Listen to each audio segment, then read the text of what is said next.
Spring break was finally over, and Cleo was excited to be back at school and away from home. The months passed quickly, and Cleo spent it in the new media room. The principal had announced that the room had been worked on over break. Cleo used her free period to sing and record songs she had written. Even after school, Cleo was in there recording her songs and burning them onto CDs. It was a good distraction for her. She had already written a few songs, and some of them she was able to have friends listen to. She needed the escape of her music, too. Think about what happened the night Connor left. Cleo avoided him around the house, but on his last night, he confronted her. He thought she wasn't supporting him. He needed to find a way out, and he did. A way to get away from home and be free. Cleo hadn't spoken to him since, and she wasn't going to be reaching out anytime soon. Summer break was around the corner, and Haven was excited to have Cleo stay with her for the summer. Every year, the two would spend summer together at Haven's home. It would be the perfect escape for Cleo.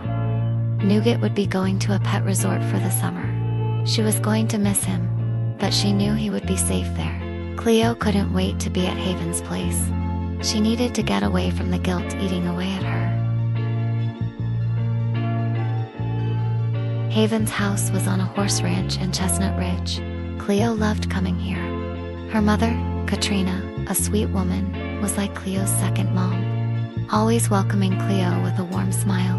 She pointed to the attached barn, saying Haven was with Polaris, her stepsister's horse. Her stepfather and sister went to visit his side of the family for the summer. The girls were excited to be spending the summer before their senior year together. Cleo knew this was going to be the best summer, and she was right. Every dinner was filled with laughs that she was a part of. Biking on back roads and over streams. It was on these rides that the two would talk about their future after high school. Haven would do her best to convince Cleo to send her recordings to a label company. She could end up getting found, or even better, some money to move away. That way, they could both go to the city and make their name and faces known. Two best friends in the city, Cleo was warming up to the idea. During the last nights in Chestnut Ridge, Haven wanted to take Cleo to the local bar that has a teen night during the summer. She would give Cleo a small makeover. All summer, Haven has slowly updated Cleo's style, and what better way to show off is at the bar. The music was flowing. The bar was giving out mocktails, and the girls were on the dance floor. Haven knew Cleo needed this, a night to let go and be happy, to not think about her mother passing, her brother leaving her behind, and how she was being treated at home. The hopelessness that seemed to be in her eyes sometimes. Tonight, Cleo could genuinely laugh and smile, and feel like for once things were going to be okay.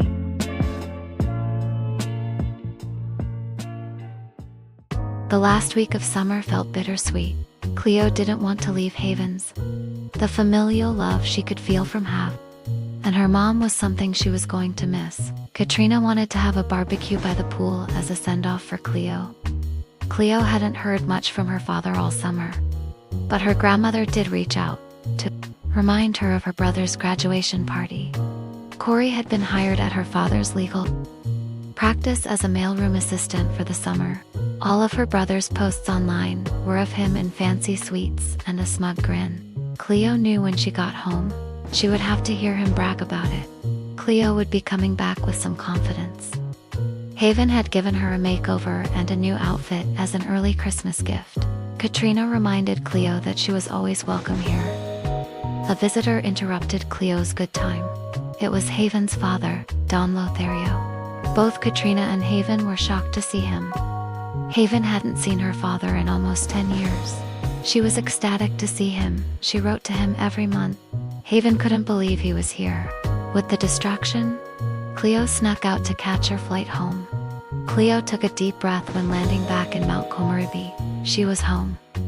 As she got closer to the house, she could hear music. There were balloons outside, and as she got closer to the backyard, she could see people. Corey was dancing in his graduation robes. Cleo couldn't believe it. They threw his party early. She remembered that before leaving, Grandma Rose told her They would be having his party after summer vacation. As Cleo made her way inside, she put her bag down and made her way to the backyard. She grabbed a plate of food and sat inside to eat. Corey found her and yelled at her for not being here to help set up and for missing his party.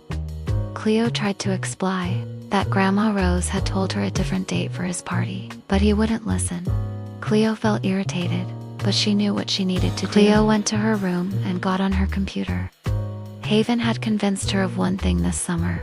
She started to look into different label companies. She was going into her senior year by starting her singing career early.